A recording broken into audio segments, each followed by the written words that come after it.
Hey there folks, it's Chet from Tag Along with Chet. Well, as you can see, I'm standing in my office here in the hangar. I've got the engine preheat running right now, so it's pretty noisy in the hangar with that 70,000 BTU blower going on there.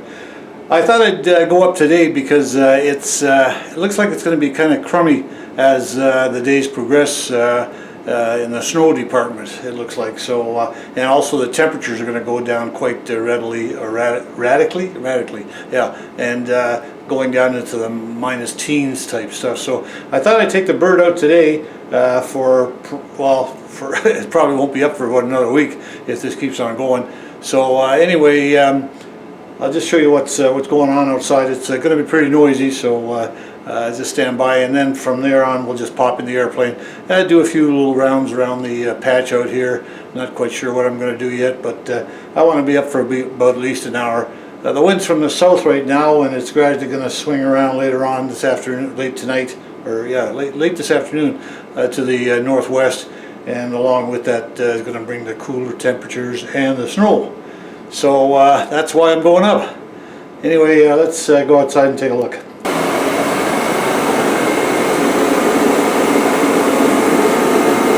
So as you can see here, I've got the Remington 70,000 BTU blowing into the engine out here. I've done the other side already. I'll let this one run for about another 5 minutes, and I've got everything set up inside already, ready to pull her out and start her up.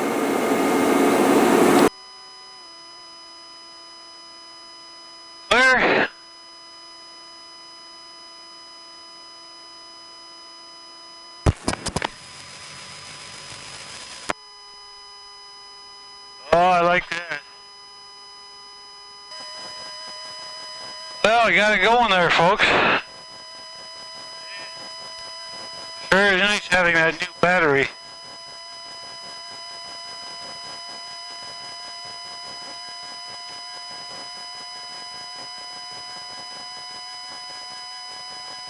Hey, the oil temperature is already 66, and I just started it up, so that's good. I'll just let her idle here for a bit.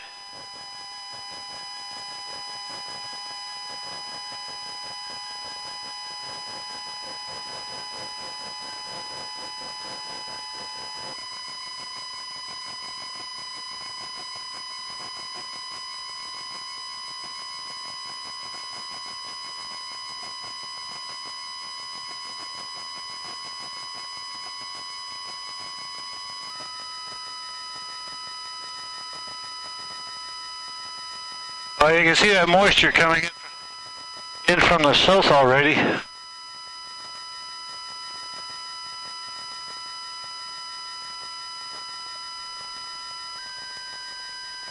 Okay, let's get this run up done here. Seats, belts.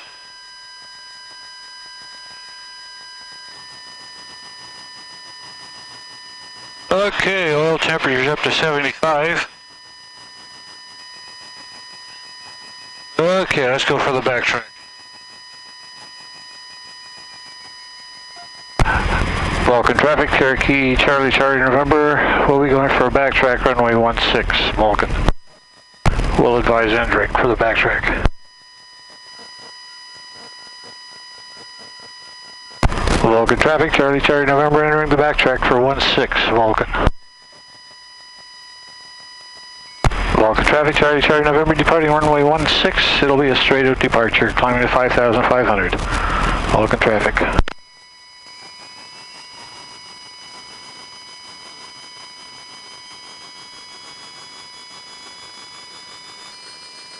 Boy, that makes a heck of a difference in the years. I don't know whether you've noticed it or not, folks, but I got a new headset out here. It's an A&R headset, and I got it from a chap in Victoria that sells them for, I don't know, 750 bucks. And it's even got Bluetooth in it, so I can talk to the wife. Well, let's see, I put a little bit more tape on the front end of my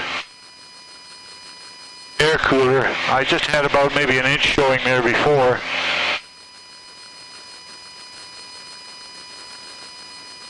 But I've got it completely blocked off now, and it's about, let's see, what is it out here? It's -8 up here where we are right now. So we'll see what happens here with the with my oil temperature. I haven't got my other plate on yet, the one I normally stick on the bottom, the back end, underneath the cowling there by the landing gear. That'll probably come on when it gets really cold. But we'll see what the temperature ends up with on my oil temperature. I've got two gauges. I got one for my digital one, which is reading 100 right now. That's in the climb. And that my oil temperature on the aircraft gauge is probably reading, I don't know, a little bit over that, I would think. That's hard to judge because it's just a green area between 75 and 180. Just leaning your back here now. Normal RPMs at 75% power, 2625. There we go. I don't know if you can see it, but you can see the overrunning from the moist air coming in from the south already, so, and the sun is gradually starting to disappear underneath that overcast, or on top, wait a sec, yeah. The overcast is coming underneath the sun, so pretty soon the sun will disappear. But it's all nice blue sky up here. So we'll just stay up in this neck of the woods. See how my Bluetooth is working here. Well, it's working. Roger, we'll drop down to 5.5 now, so... Let's see if I can get hold of the wife here. Well, there you go, you can hear that. I'll just turn this down. It's 126.7 here. Hi there. How's it going? Good.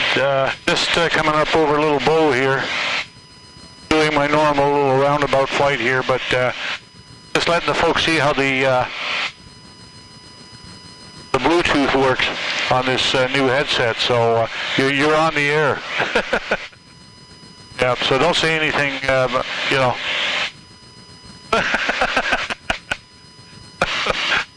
I don't know. I just thought I'd phone a random number and talk to you. And fortunately, I got some good-looking female. No, I'm afraid not. Yeah, okay. Okay. Anyway, Mike's over at the hangar out there, so I'll probably go and see him if he's still there when I get back. And oh, you've already been out. Oh, really? Okay. Okay. Well, we'll talk to you later then. All right. Will do. Bye-bye.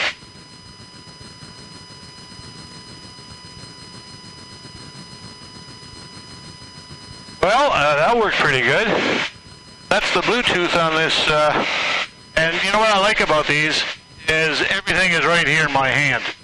The batteries, the Bluetooth, the A&R hookup, all the volume controls, and of course, if I want to hook up my audio, if I happen to have anything on this, as far as music, I could pump that in. And I'm not quite sure how I got the setting on this now. There's various settings. I'm not quite sure how that part of it works yet, but I think you might be able to only hear me through one channel right now because of the setting that I've got on here. But I'll have to check into that a little bit later on. So I'm doing my normal run here, which I normally do is if I'm not going anywhere. And that's over a little bowl. Fly over my buddy's house out here. And just on the other side here, we've got the normal, the solar panels. But you saw that in my previous little episode, and you've seen it many times before. Boy, there's actually quite a few of them that they're going to be working on, even on the other side of the highway.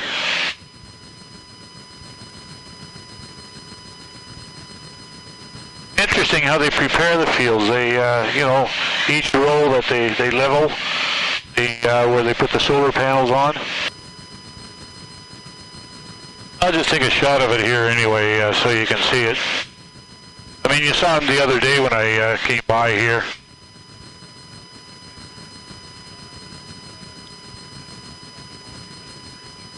And now a lot of the snow has disappeared. And one thing I found out about these solar panels is that they also reflect from the bottom, so if there is snow on the ground, they also use the other side, which is kind of interesting. So it's just not a one-sided affair. But you can see how they're just placing them at random in certain areas. Right down below us is a work camp. I don't know if you can see that. There's one there, and then there's another one further up out here where you see those buildings. Those aren't farms, those are work camps.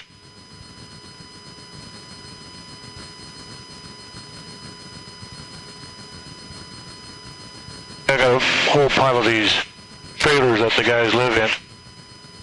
So there's a big one down here.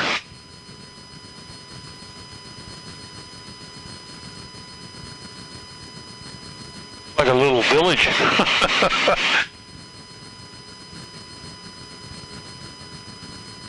So that brown stuff that you see, everything that we're passing again is solar. I know you saw this the other day, but thought I'd just let you see a little bit more of it. Just going to fly a little bit further east, more east than I normally do.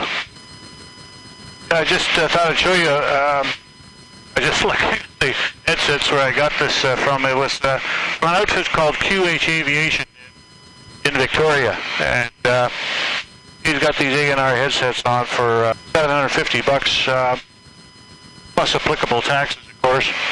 The one thing I like about this, I think you can get the same ones from Aircraft Spruce in Brantford.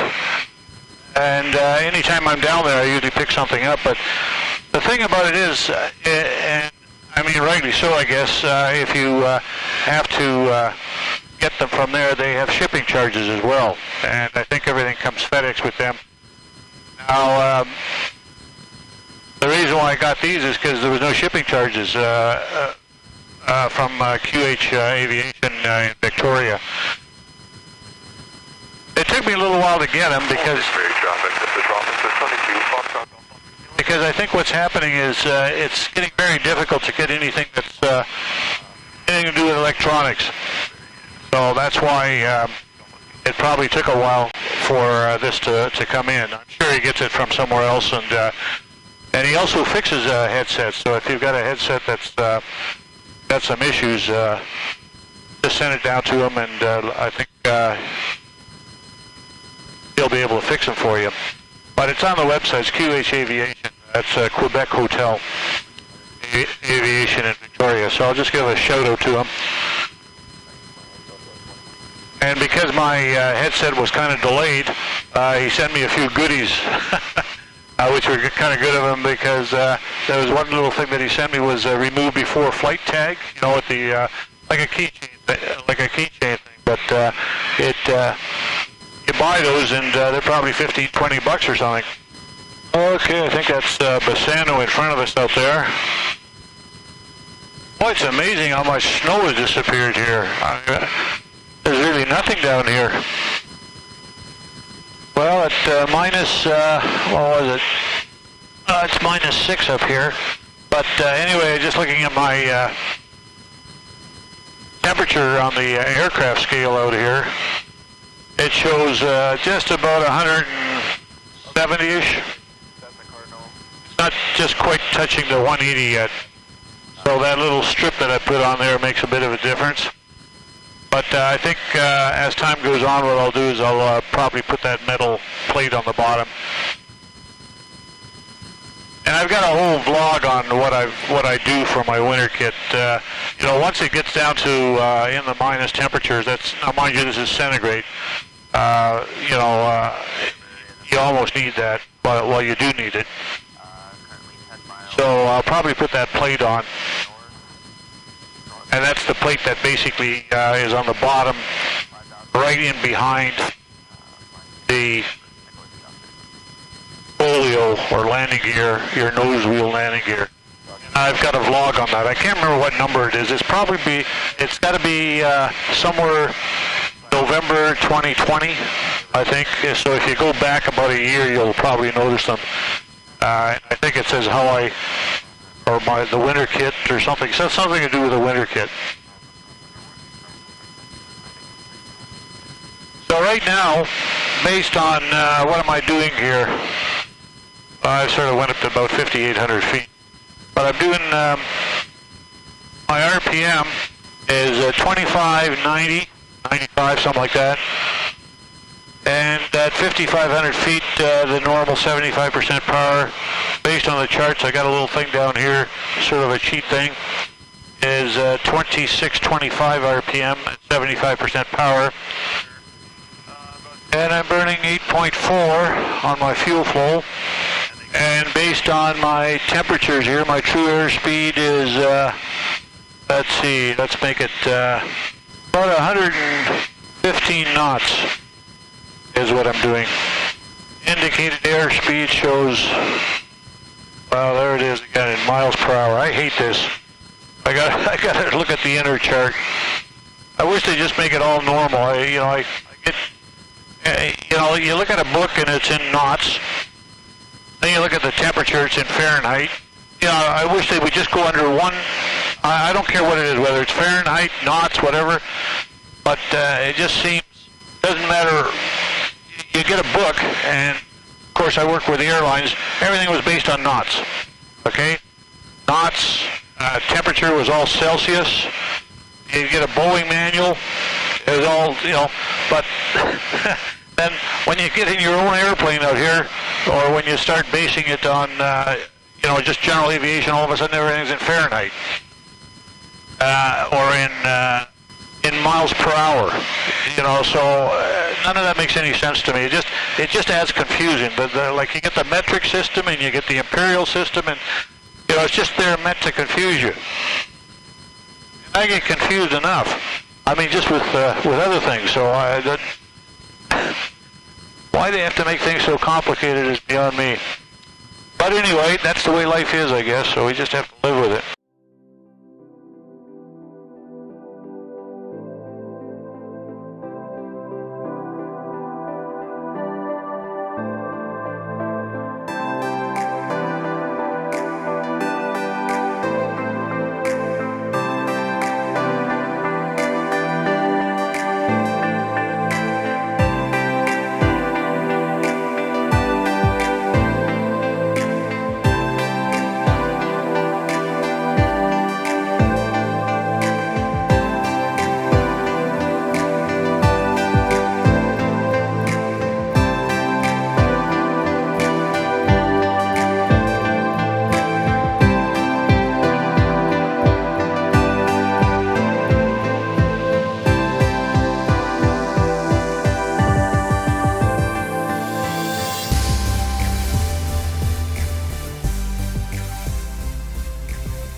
Ahead of us is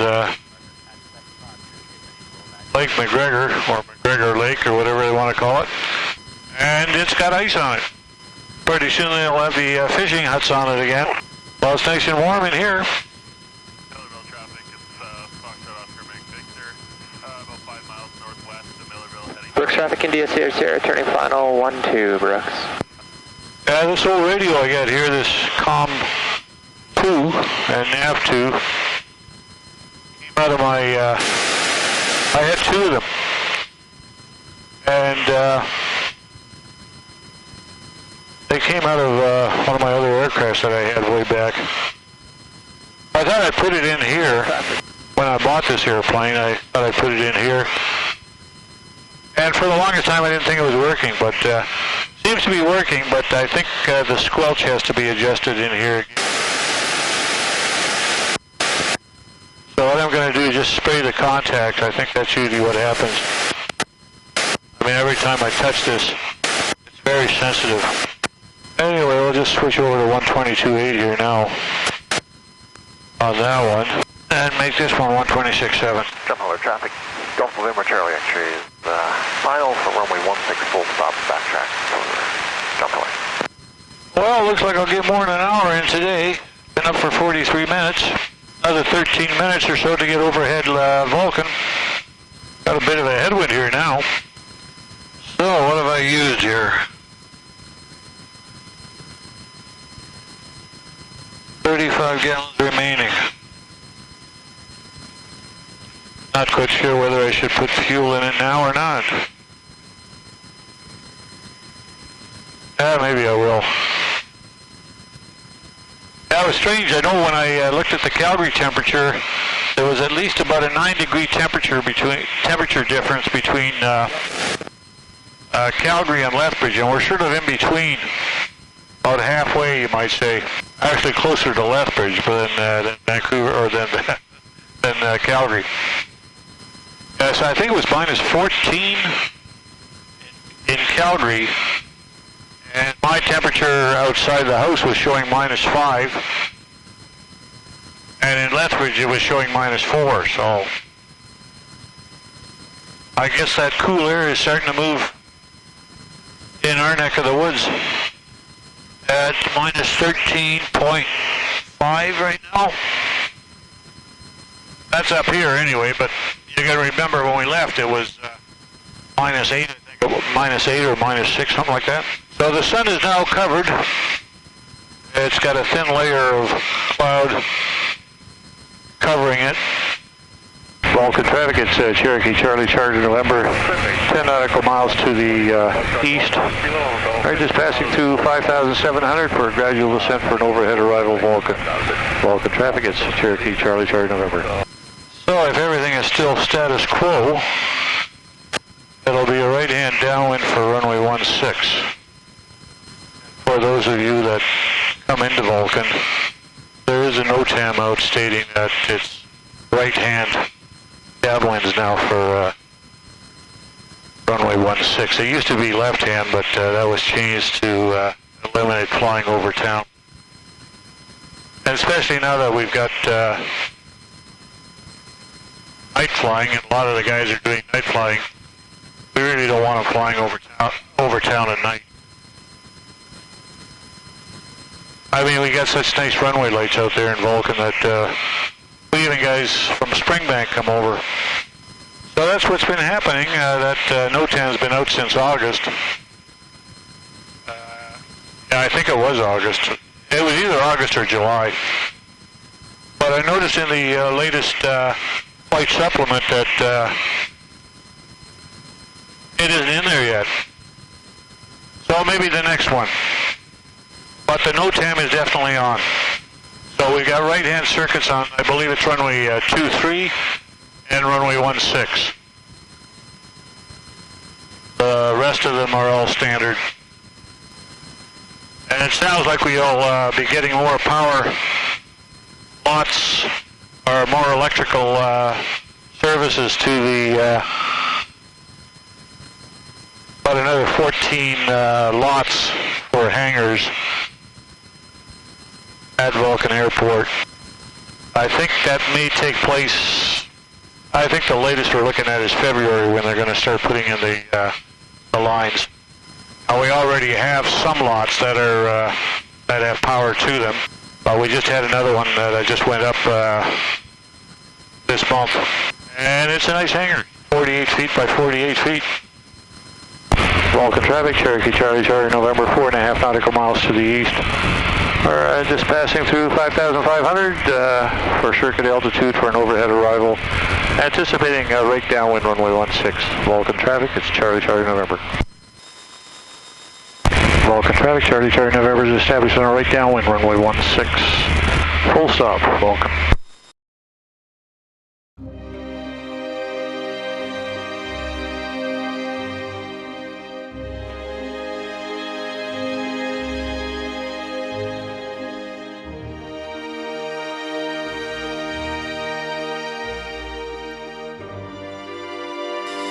Vulcan traffic, Charlie November, right base, runway 16, Vulcan.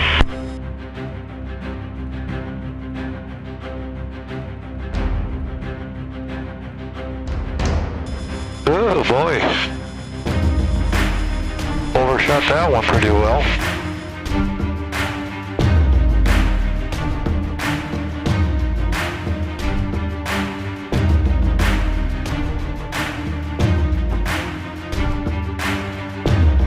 Bit of a wind up here. Vulcan traffic, Charlie November is final, runway 16.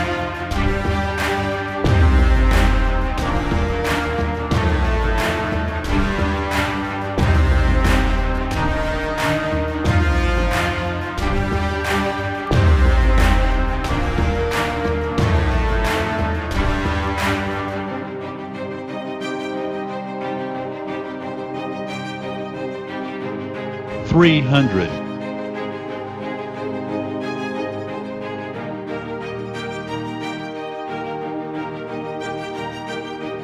$200.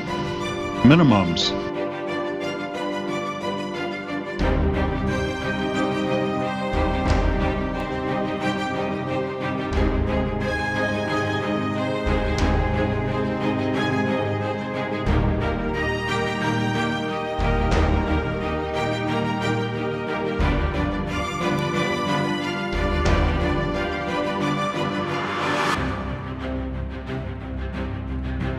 $50, $40, $30, $20, $10, $5.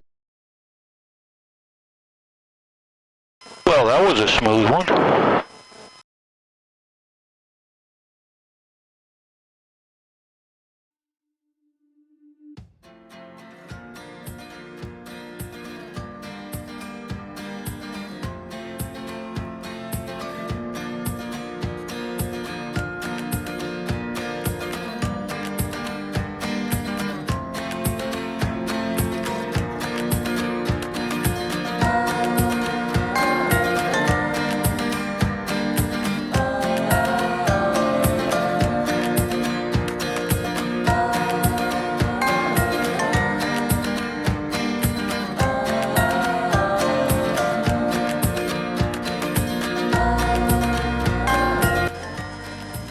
Vulcan traffic, Charlie November is clear, runway 16, Vulcan.